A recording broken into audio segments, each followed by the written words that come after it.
Requisitos, factores y documentos para el trámite de pensión. Eso es de lo que vamos a hablar hoy, algo tan sencillo pero tan necesario y tan recurrente en ustedes esa duda, ¿verdad? Son cosas muy pequeñas o son datos muy sencillos, pero es lo que vamos a ver. Soy la licenciada Yolanda Martínez, buenas tardes y siempre es un gusto para mí saludarles. Va a ser algo concreto, es lo que siempre nos preguntan sobre estos datos. Lo primero son los requisitos para pensión. Estamos hablando de pensión IMSS, Ley 73, que también vamos a ver algunos detalles de Ley 97, régimen pensionario 73 IMSS o régimen pensionario 97 IMSS. En este caso, requisitos para las pensiones de cesantía en edad avanzada y vejez. En este caso, los requisitos mínimos que nos pide para esta pensión es que se tenga un mínimo de 60 años, en el caso de una pensión por cesantía en edad avanzada, o 65 años para el caso de una pensión por vejez. Tener un mínimo de 500 semanas. Ese es el mínimo. Sabemos que entre más número de semanas tengamos, mejor va a ser la pensión. Pero no se puede pensionar nadie si no tiene un mínimo de 500 semanas. Hay personas que nos dicen, bueno, yo tengo 350, 400, me puedo pensionar porque ya tengo la edad de 60 años o ya tengo la edad de 65. No, debe de ser un mínimo de 500 semanas. Estar en un periodo de conservación de derechos. ¿Qué es la conservación de derechos? Es el periodo de gracia que nos otorga la ley para poder pensionarnos sin estar cotizando. Y este periodo de conservación de derechos es la cuarta parte del tiempo que cada uno de ustedes ha laborado en toda su vida, ¿verdad? En las empresas en las que usted ha cotizado. El ejemplo que comúnmente mencionamos es si usted cotizó 20 años, bueno, el periodo de conservación de derechos, en su caso, cada caso es particular, es de 5 años. Si usted está dentro de este periodo de 5 años, a partir de su última fecha de baja, lleva 3, 4 años en que no ha cotizado, pero ya cumple con los demás requisitos, la edad, el número de semanas y está en este periodo de conservación de derechos, puede pensionarse. El último requisito, que bueno, si usted está activo en ese momento, pues es darse de baja. Debe de estar dado de baja en el momento en que usted quiera realizar su trámite de pensión. Esto es Ley 73. Para régimen pensionario 97 es un número mínimo de, en este año, 850 semanas. Para el 2031 se tiene establecido el número de 1000 semanas de acuerdo a ley, pero sabemos que se estableció este acuerdo de iniciar con un número de 750 semanas, ha ido aumentando en 25 cada año. En este año, para las personas que quieran pensionarse por régimen pensionario 97, deben de tener un mínimo de 850 semanas. Para régimen pensionario 97, porque a veces se confunden. Ley 73 son 500 semanas como mínimo. Ley 97 en este año 850 semanas y va a ir aumentando hasta llegar a un número de 1000. También para régimen pensionario 97 se requiere de un mínimo de 60 años para una pensión de cesantía en edad avanzada y 65 años para una pensión por vejez. En este régimen 97 no se requiere tener conservación de derechos, es decir, usted pudo haber dejado de cotizar hace 15 años, pero cumple con estos requisitos, entonces usted puede pensionarse. También necesita estar dado de baja en cualquier régimen que esté, si está en una empresa, en un trabajo, tiene que darse de baja para iniciar con su proceso de pensión. Entonces, estos son los requisitos para pensionarse. Los factores del cálculo de la pensión. Régimen pensionario 73. Los principales factores, porque son muchos los factores que intervienen para este cálculo de pensión, pero los principales son la edad.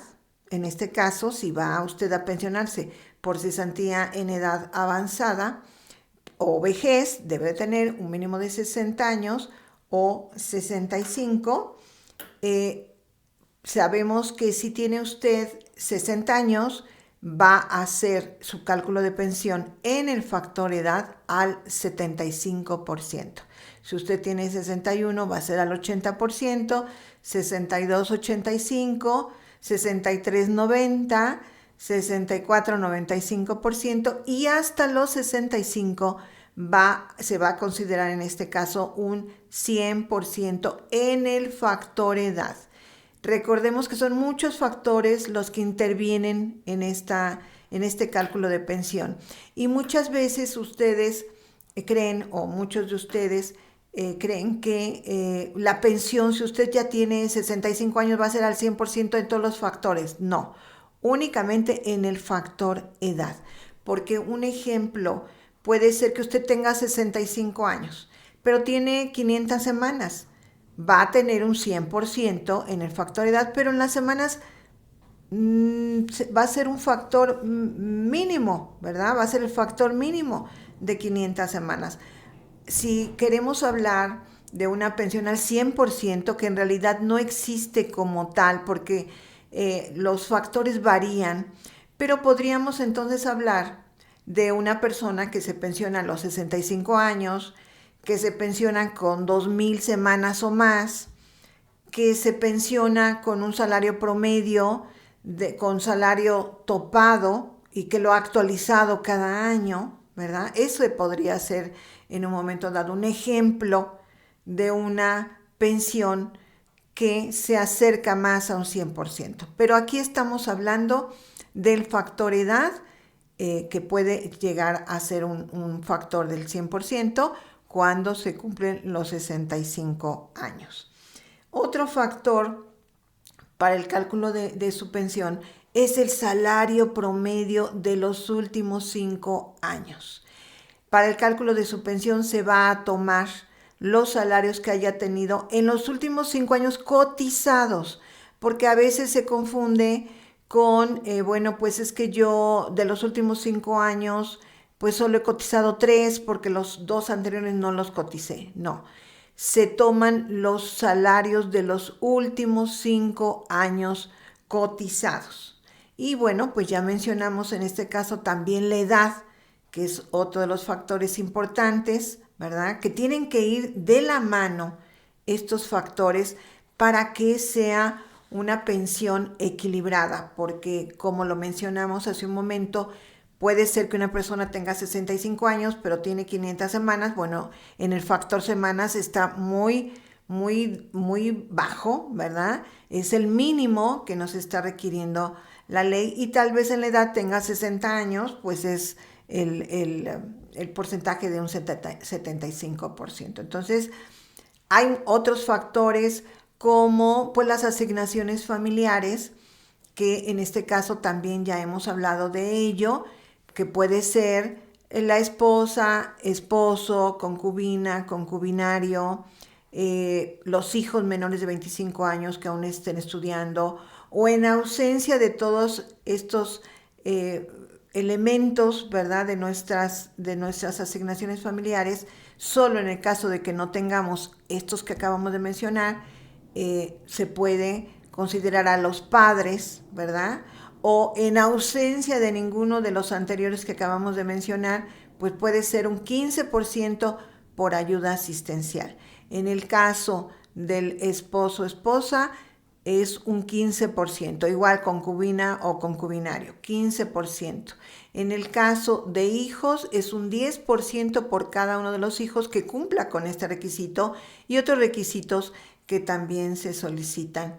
Y en el caso de padres va a ser un 10% por cada uno de ellos. En el caso de la ayuda asistencial que ya mencionamos es un 15%. Hay otros factores como la cuantía básica, etcétera. Pero los más importantes son estos, los que acabamos de mencionar, que son los factores que se toman en cuenta para el cálculo de la pensión.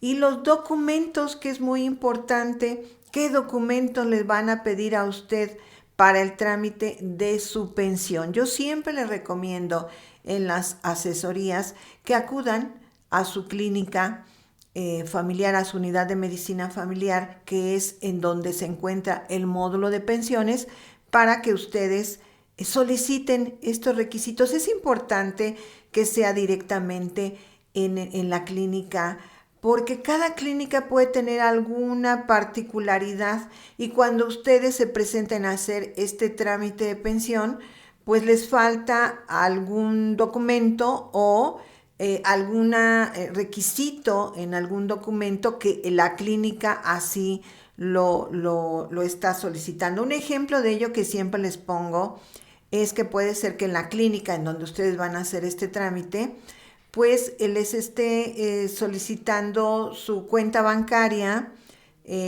con una apertura de no más de un mes o con una apertura de no más de 3 meses, o simplemente no les pida ese requisito. Entonces, es importante que usted ya vaya con su documentación de acuerdo a cómo se la esté solicitando su clínica en particular, esa unidad de medicina familiar. Y precisamente aquí tengo, ¿verdad? Un papelito que así efectivamente, así se los entrega cuando ustedes van a solicitar a la unidad de medicina familiar, pues los requisitos para pensión les pueden dar un papelito muy similar a este. Nosotros se los vamos a dejar ahí para que ustedes lo tengan. Le voy a dar lectura únicamente, ¿verdad? Para que ustedes sepan qué requisitos se solicitan para la pensión, ya sea por cesantía o por vejez. Les van a pedir los mismos requisitos. Entonces, en este caso, les están pidiendo el original del acta de nacimiento.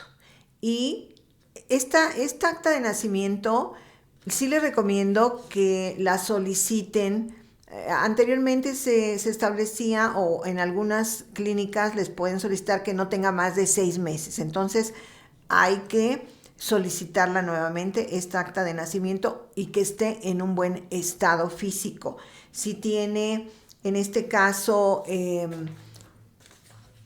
raspaduras, dobladuras, pues puede ser que no se las reciban. Entonces, en este caso vamos a leer precisamente estos requisitos de pensión. Es el acta de nacimiento, como lo comentamos. Ese es el original del acta de nacimiento. Copia de los siguientes documentos: de su identificación oficial, generalmente pues les están pidiendo el INE, ¿verdad?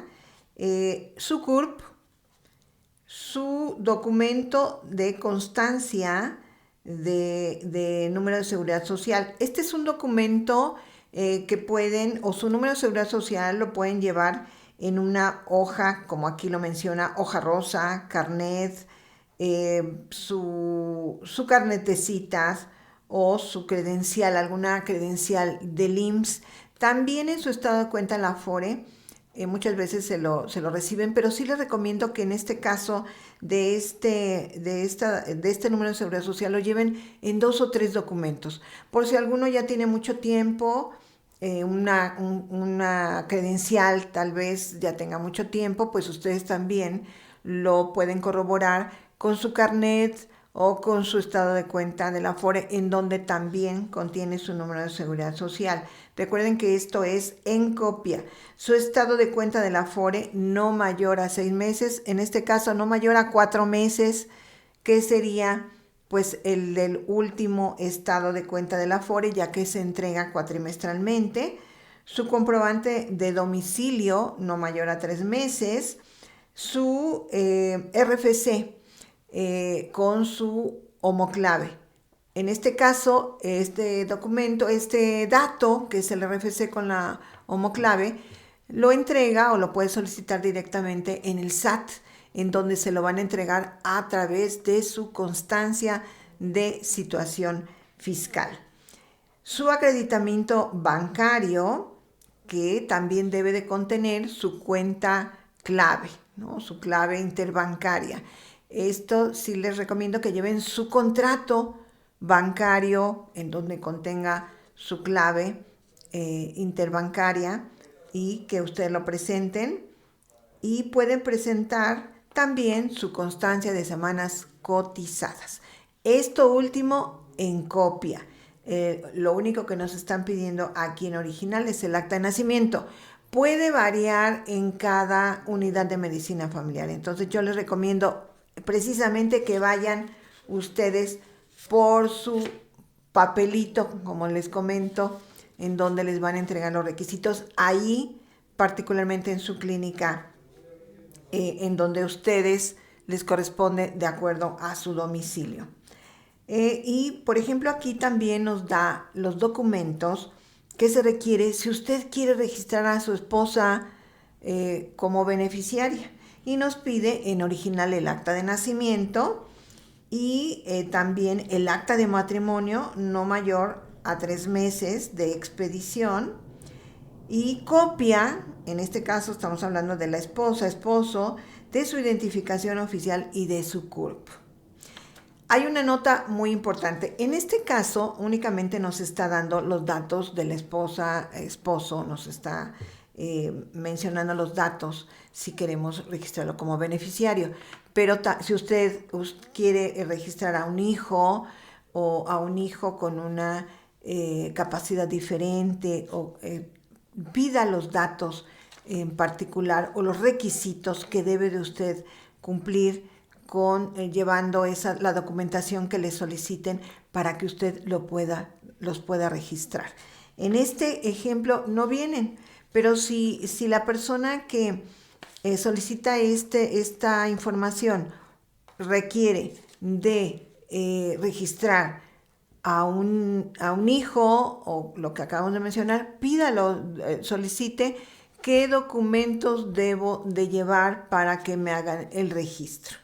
Hay una nota muy importante aquí que es determinante también para que usted vaya revisando, verificando su documentación y si es el caso, la corrija. Y dice, nota, el INE, el comprobante de domicilio, en este caso menciona el INE, pero puede ser la identificación oficial que usted presente, el comprobante de domicilio, el estado de cuenta del Afore, la constancia de situación fiscal y acreditamiento bancario, es decir, su contrato bancario, deberá tener el mismo domicilio del solicitante. Estimado usuario, deberá presentar los documentos actualizados y en buen estado. Esto es muy importante. Entonces, bueno, se los vamos a dejar este listado para que usted los verifique, ¿verdad? En su caso, si cuenta ya con esta documentación necesaria para que usted inicie su trámite de pensión. Ese es el objetivo de este tutorial tan sencillo, de esta plática tan sencilla, pero creo que muy necesaria, porque pues a veces son de las principales dudas que tenemos. Entonces aquí les dejamos esta información. Muchísimas gracias por su atención. Yo sé que les va a ser de utilidad. Compartan esta información a quien ustedes creen que les sea de utilidad, que está en este trámite, que va a iniciarlo, que está en el proceso, que ya está por hacer esta solicitud de pensión. Compártanlo, por favor. Si les gustó, denle like, suscríbanse. Nos ayuda muchísimo que se suscriban para que esta información sea difundida a un mayor número de personas. Entonces, muchísimas gracias por todos sus comentarios, sus bendiciones. Siempre saben que las bendiciones hacia ustedes y su familia también va de nuestra parte. Muchas gracias por su preferencia, por esas asesorías que nos solicitan de toda la República Mexicana, de verdad, y de tantos países en el mundo, como siempre se los comento, en donde están nuestros mexicanos tan queridos, tan valientes, tan trabajadores, que están en tierras lejanas, buscando pues una mejoría para ellos y para su familia. Muchísimas gracias por todo, siempre, siempre esas palabras tan bonitas, esos mensajes nos motivan mucho, como se los digo en las asesorías. Si ustedes requieren de una asesoría, puede ser telefónica, videollamada, presencial, estamos en la Ciudad de México, con mucho gusto. Saben que los recibimos en el despacho, nos da mucho gusto conocerlos personalmente. A veces ya nos conocemos pues incluso por videollamada o por teléfono, pero cuando nos visitan en el despacho pues nos conocemos personalmente y eso nos da mucho gusto. Realicen su planeación, es muy importante. Todos ustedes que estén en este proceso de pensión, no importa si inician, es mejor porque tienen un mayor tiempo para analizar, para planear precisamente todo lo que se requiere para que ustedes lleguen a esa pensión que queremos que siempre sea la mejor pensión para cada uno de ustedes.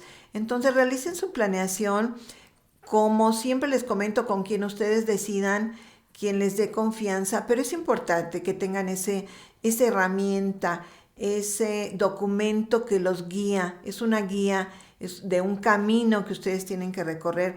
En nuestro caso, pues determinamos la mejor estrategia para cada uno de ustedes de acuerdo pues a las situaciones en las que se encuentran, tanto familiar, de salud, emocional, siempre económica, ¿verdad? Siempre es muy importante que pues ese plan que nos hagan, que nos realicen, que en este caso nosotros realizamos, pues sea apegado a usted, a su situación particular, para que sea el mejor plan en el que pueda obtener la mejor pensión. Entonces, pues estamos con mucho gusto atendiéndolos. Si nos solicitan directamente en la planeación, también con mucho gusto.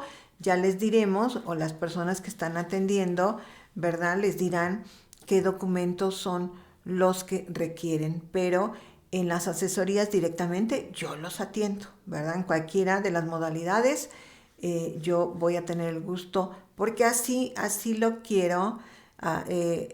Quiero tener ese gusto de atenderlos directamente. Entonces, pues nos damos ese gusto, ¿verdad? De atenderlos directamente en cualquiera de las modalidades de las asesorías. Muchísimas gracias.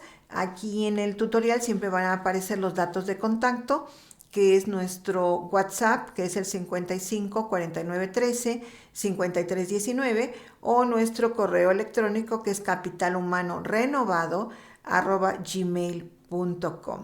Muchísimas gracias por su atención y pues muchas bendiciones y que todos estemos muy bien. Estamos en una próxima plática. Muchas gracias. Saben que siempre comentamos algo con el único objetivo de que les sea de utilidad para mejorar su vida. Tal vez sea algo muy pequeñito, alguna idea que ustedes ya han tenido, algo que ustedes ya estén practicando, y eso me daría mucho gusto. Pero de verdad que siempre es muy bueno que alguien nos esté recordando a veces situaciones, frases. A veces nosotros mismos decimos, ay, bueno, eso ya lo sabía, pero se nos olvida, y sobre todo se nos olvida practicarlo. Entonces yo siempre la invitación que les voy a hacer es que pues esas pensamientos que mencionemos, o esas dinámicas que mencionemos, es precisamente para llevarlas a cabo y que nos mejoren la vida. Y yo les puedo decir algo, de verdad que sí nos mejoran la vida si practicamos estas cosas que vemos, porque nos ayuda a estar más tranquilos, en paz, a hacer actividades que nos relajen mentalmente y físicamente, a estar en paz también con nuestra familia, a estar mejor relacionados con nuestra familia. Y en esta ocasión yo les quiero comentar que a veces nuestra mente, la función que tiene nuestra mente es la de protegernos. Siempre ha sido así a través del tiempo, ¿verdad? Desde que el humano apareció, la función de la mente es protegernos. En esos tiempos, pues ya prehistóricos, pues era protegernos de los peligros, ¿verdad? De enfrentarse con un animal salvaje, con alguna situación peligrosa. Siempre ese fue el objetivo de nuestra mente, es protegernos. Es por eso que muchas veces pues nosotros estamos en una situación en donde debemos ser más dinámicos, pero a veces nuestra mente, ¿verdad? Estando en nuestra zona de confort nos dice, no, no, no, no, no, tú no hagas esto porque es peligroso, o tú mejor no te arriesgues, o tú mejor, estás mejor en esta situación sin moverte, o esto te causa presión, mejor no lo hagas, ¿no? Entonces, ¿por qué? Porque esa es su función, protegernos. Dentro de esta función a veces no es decirnos arriesgate para que crezcas, arriesgate para que puedas emprender este negocio, arriesgate porque esto te va a hacer crecer. Entonces tenemos también nosotros que implementar en nuestros pensamientos que a veces hay que esforzarnos, que hay que arriesgarnos, dentro siempre con los cuidados y la planeación que pueda ser, pues en este caso, necesaria, ¿no? Pero tenemos que prepararnos también y movernos de nuestra zona de confort, que a veces no es ni siquiera, como lo hemos mencionado, una zona de confort. Estamos ahí y tal vez está sufriendo, pero bueno, ya nos acomodamos a ese nivel de sufrimiento. Por ejemplo, en un trabajo en donde no quiero estar, no me gusta el jefe que tengo, no me gusta el trabajo que hago. Sin embargo, nos quedamos acomodados ahí por no esforzarnos, por no tener esta decisión de tomar ese riesgo, de dar esos pasos que nos lleven a un nivel superior. En este ejemplo que acabamos de poner, de cambiarnos de trabajo porque nos da miedo y decir, no, pues qué tal si en el otro trabajo me va peor, ¿verdad? Bueno, pues si no está a gusto tampoco en el trabajo, pues hay que cambiarse a otro trabajo.